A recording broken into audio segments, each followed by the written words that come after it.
Bonjour les enfants, bonjour les parents. Alors aujourd'hui, je m'adresse plus particulièrement aux petits, mais ça peut intéresser les grands aussi.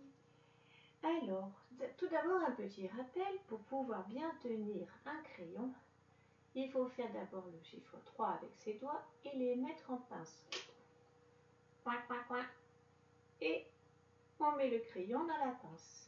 Et ensuite, pour apprendre à écrire, il faut bien muscler ses doigts. Alors, on va commencer par un petit échauffement.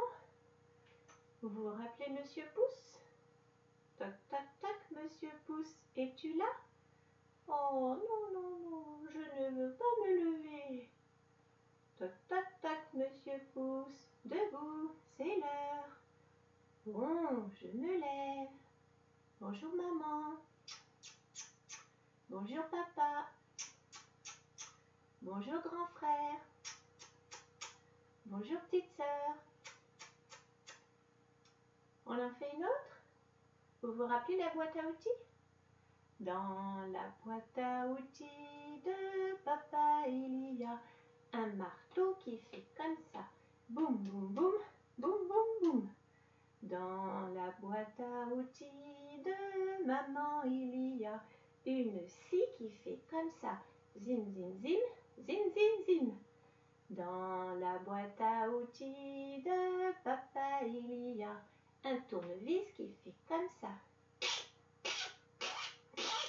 Dans la boîte à outils de maman, il y a une pince qui fait comme ça. Dans la boîte à outils de papa, il y a une perceuse qui fait comme ça. Dans la boîte à outils de maman, il y a un rouleau qui fait comme ça. Couic, couic, couic, couic, couic, couic. Alors, on a les doigts bien échauffés. Maintenant, je vous propose, tous les petits, même les tout petits, d'aider vos parents à étendre le linge. Pour ça, on va utiliser des pinces à linge. Et oui, ça va exercer vos doigts pour faire de la motricité fine. Alors, on peut jouer déjà coin, coin, coin, coin. Et puis, on va aussi trier les chaussettes. On va les trier par paire. Ça veut dire par deux. Tiens. Ici, j'ai deux chaussettes. Ça me fait une paire de chaussettes. Est-ce que ça va? Pas du tout. Ce ne sont pas les mêmes. Elles ne sont pas pareilles. Elles sont dépareillées.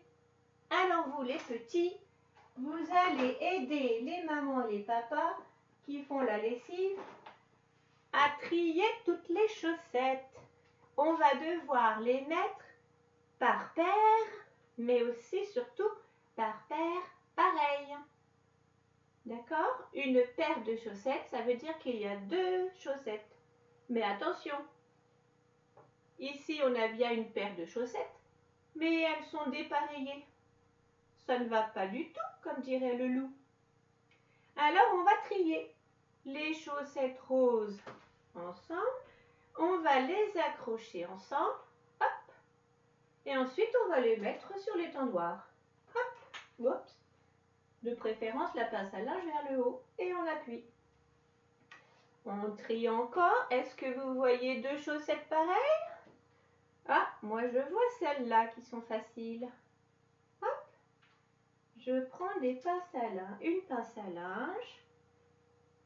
J'ouvre au milieu et j'accroche les deux chaussettes ensemble. Et je les étends. Hop. Ensuite, je cherche encore deux chaussettes pareilles. Jusqu'à ce que j'ai tout fini. Hop. On cherche encore. Je pense que celles-là sont pareilles. Après, c'est plus difficile. Des fois, il y en a qui se ressemblent. On fait très attention. Hop. On les accroche. 2 pareilles, ça fait une paire appareillée. Si elles sont dépareillées, ça ne va pas. Ensuite, je vous propose un autre exercice, aussi pour vos doigts, d'accord? Et puis aussi pour l'intelligence mathématique, on va faire des suites. Alors, pour ça, il va falloir trier. On a plusieurs pinces à linge. On va choisir 2 couleurs. Par exemple, je choisis le vert. Je prends toutes les pinces à linge vertes dans mon paquet. Et puis, je choisis le rose. Je prends toutes les pinces à linge roses. Vous voyez, j'ai trié par couleur. Et maintenant, je vais faire une suite de pinces à linge alternées. Je prends une verte. Est-ce qu'on voit bien? Une rose. Une verte. Une rose. Une verte.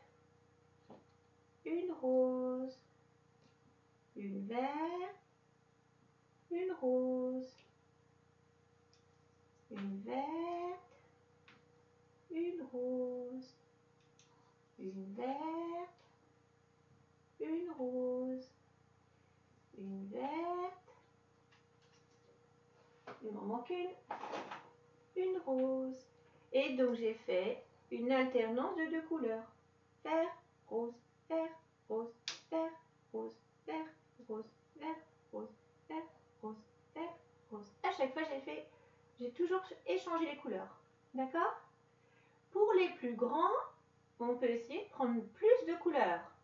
Ou bien de faire une paire de vertes, une paire de roses, une paire de verts, une paire de roses, une paire de vertes, une paire de roses. Après, si j'ai pas de paire, hop, ça marche plus. D'accord? Après, ce serait faux. D'accord? On peut faire la même chose aussi en jouant avec des perles. Là aussi, ça exerce la motricité fine. Alors, je vais prendre un fil de Scooby-Doo ou de couture, hein, bout de laine, ça peut aller aussi. Je vais prendre des perles et je vais commencer par les trier par couleur. Je vais prendre des petites barquettes, mais on peut aussi prendre des pots de yaourt et puis ou bien des rouleaux de papier toilette quand ils sont finis. Et je vais trier rose, bleu dans un autre, jaune dans un autre, rose avec l'autre rose, bleu avec l'autre bleu,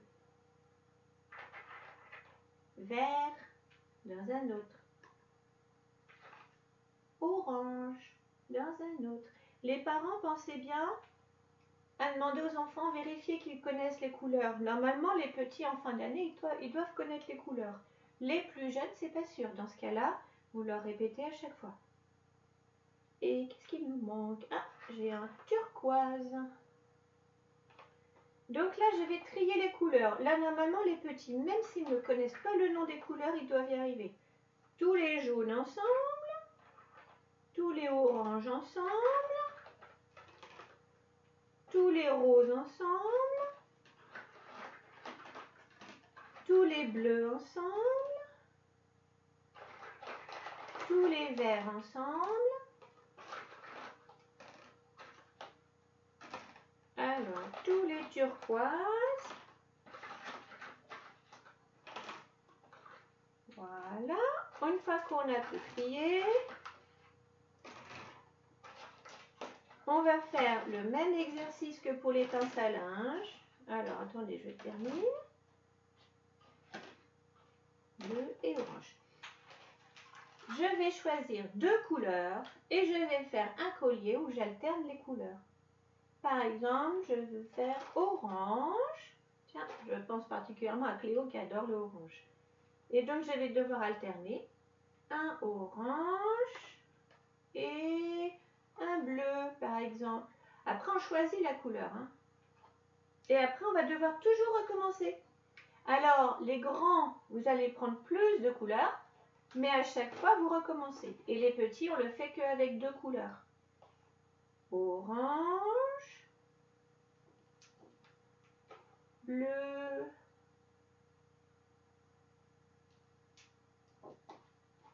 orange, bleu. Quand on a terminé notre collier, on peut l'accrocher autour du cou, tout simplement.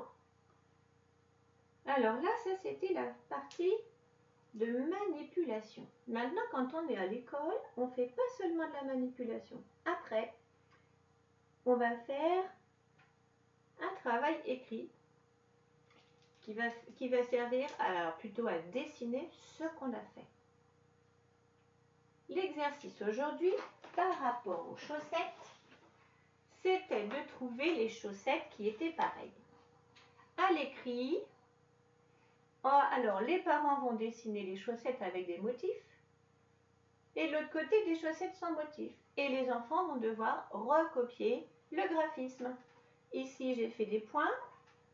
L'enfant doit faire des points. Ici, j'ai fait des traits, comme de la pluie. On fait des traits. Ici, j'ai fait des traits horizontaux. On fait des traits horizontaux. D'accord? Et ensuite, j'en ai fait un autre exercice.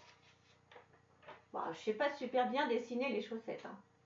Là, c'est un peu le contraire. Là, on a des chaussettes dépareillées. D'un côté, des chaussettes. De l'autre côté, on a les mêmes, mais elles ne sont pas en face. À nous de les relier. Les points avec les points, je fais un trait. Hop. Les ronds, je cherche ici. Où est-ce qu'il y a une chaussette avec des ronds? Ici. Je les relie. Hop. Ici, j'ai des lignes brisées. Je cherche à droite. Où est-ce qu'est la chaussette avec les lignes brisées? Elle est là, oui. Hop, on les relie. Et ici, j'ai des boucles. Et la dernière qui me reste, c'est bien les boucles. Je les relie ensemble. D'accord? Et pour les perles, on va dessiner le fil. On va dessiner les perles. Et ensuite, avec des crayons ou des feutres, on va les colorier. Alors, j'espère que ça vous a donné de bonnes idées. Maintenant, à vous. Aidez bien vos parents.